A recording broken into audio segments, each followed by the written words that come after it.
Today I want to tell you about the first two books in the Rise of the Ancient series, Gamebooks by Graham Wilson.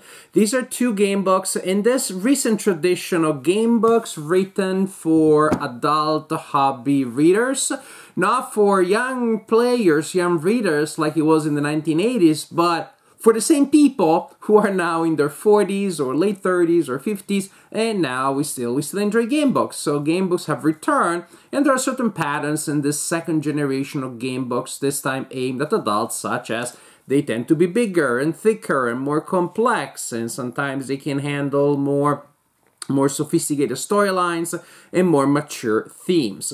So these two books are part of a single storyline, so you may want to start with number one and then read the second next.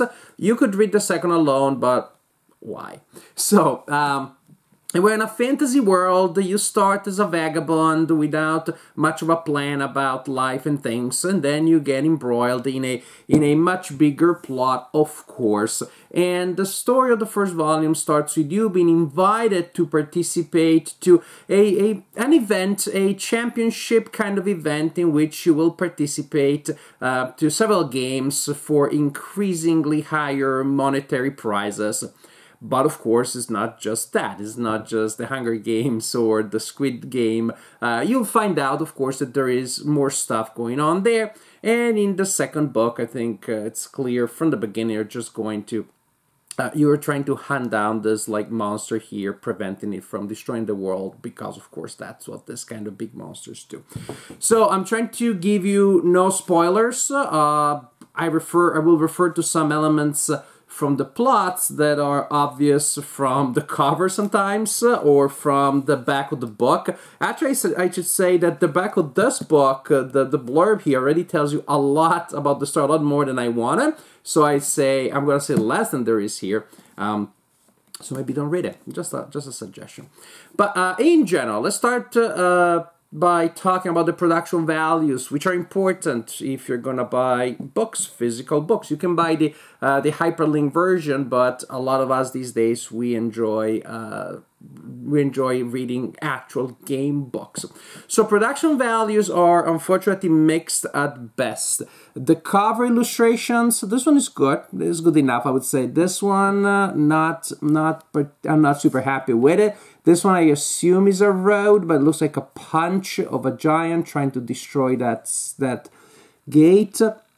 I guess it's supposed to be a city, a huge city seen in the distance, but it just looks like a Lego set, a small city with really small houses in it. The text is unfortunately printed like it looks like double-spaced. It definitely has the look of the kind of documents, Word documents I see on my computer all the time at work, and so I would prefer, in doing my hobby time, to have something that looks more like a traditional book. Also, these are huge volumes, so you expect like thousands, possibly, of sections, and the text is long, mind you, but it has 750 paragraphs, this one, 750 sections, and the other one about a similar amount of text, which means the double space makes also this 750. This double space also makes these books a lot larger physically than they would have to be. The illustrations, they come mainly from public domain. They have been grafted from different sources. That means, unfortunately, there's no sense of cohesion.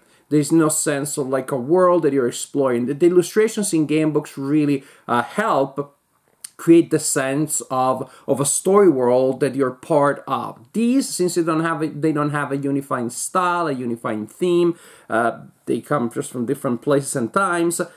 They just don't do that, and that's a problem to me.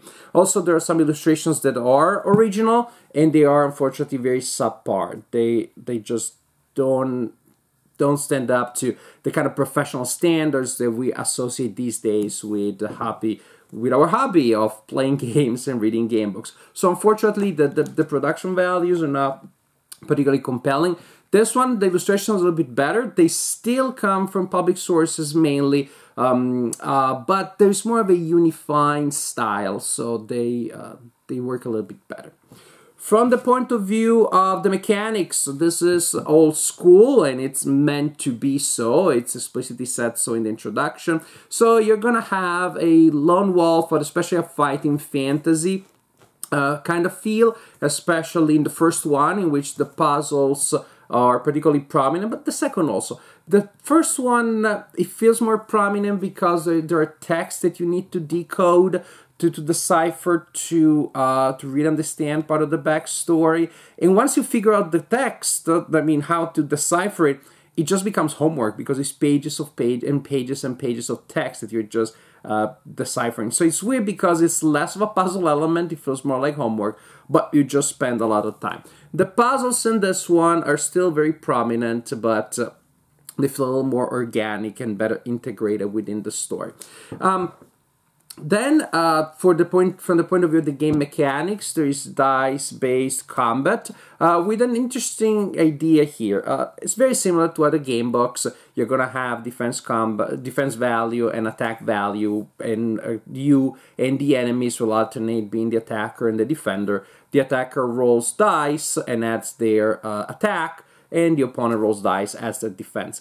The plot twist is that defense rolls three six-sided dice, and the attack 2 six-sided dice. So, but the attack often is higher than the defense. So there tend to be a lot of fairly indecisive, fairly inconclusive exchanges. Another thing is that if the attack is higher than the defense, then the difference is how much damage is taken by the defender. If the attack is lower, then half of that difference is taken by the attacker, which I guess is okay, that the attacker gets a paper cut or a minor wound from time to time. So what this results in essence, is that you're going to have very often rounds of combat which will fairly inconclusive, like no damage or just 1 point of damage here, until there's a swingy round of combat in which one of the opponents is completely destroyed. Which is fine, which is just, I'm pointing it out because it's a different feel from other game books, in which it's more like a chipping away. You have the chipping away, but when one side rolls a lot higher than the other, you can have a major swing, which I don't always see in other game books. I'm just describing the flavor of combat. I'm not, it works. I'm not judging one way or the other. I personally enjoyed it, actually. Now, when it comes to the stories themselves, the first volume, again, you've been invited to these games, but especially if you're at the blurb, you know there's a lot more going on, and actually the blurb also tells you what is going on. I'm going to be a little more self-restrained. I'm going to tell you the structure of the book is that from time to time you go to these games in which you are participating to various kinds of challenges, but they feel fairly luck-based and railroaded, so there isn't a lot of different things that you can try. But within the games, in between, then you have time to explore the city, and that is when the book is the most interesting to me. When you talk to the people, you see the places, you see the other places, you figure out there are hidden areas, you figure out the backstory. That's the most interesting part to me. I play personally game books to experience an immersion in a fantasy, or in any case in a fictional world, and I like to talk to those people and see what happens and open those doors and climb those walls and see what's behind those walls. To me, that is the best part, and actually, again, I feel that the games part is just a little less interesting, and it makes the experience feel more rigid and railroaded. Also because you understand early on that you need the games, well, you always have to take them in a certain order, you always have to win, and so that also decreases the replay value of the game. And if I was to explore the book again, I don't know, I would want to have a way of skipping those games because I know exactly what's going to happen every time it's the same. But maybe I want to see in different areas of the city in different ways. From the point of view of the plot, the second book, Ashferon, I think is pronounced, and is the name of the big baddie, Ashferon. Well, this one is set in this town near the sea, and this one is set in the obligatory desertic lands that are punctuated by oases, by ruins, temples, mystical places, towers, etc., etc., etc. So you travel in the desert with some companions, you need to survive the harsh conditions, and from time to time you will encounter different places in your journey. And this one does have more of a sense of, again, of exploration, much more a sense of adventure. There's still a general script, but it doesn't feel as rigid as it is in this one because of the structure of the games.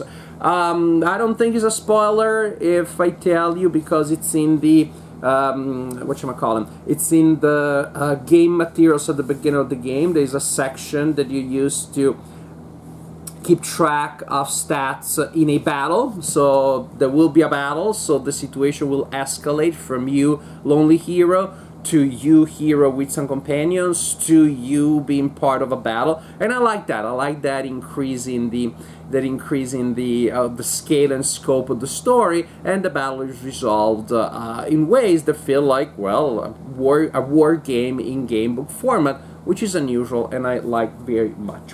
So, in general, these are enjoyable books. Again, a little bit of a mixed bag from the point of view of the production, and this one also, for me, from the point of view of the plot, because of how the games kind of like restrain your navigation in the text. This one I enjoyed a lot more because it had more of a sense of exploration, journey, adventure, more of a sense of a real quest. So slightly different incarnations of the same idea and the same system. I definitely like the second book in the system more.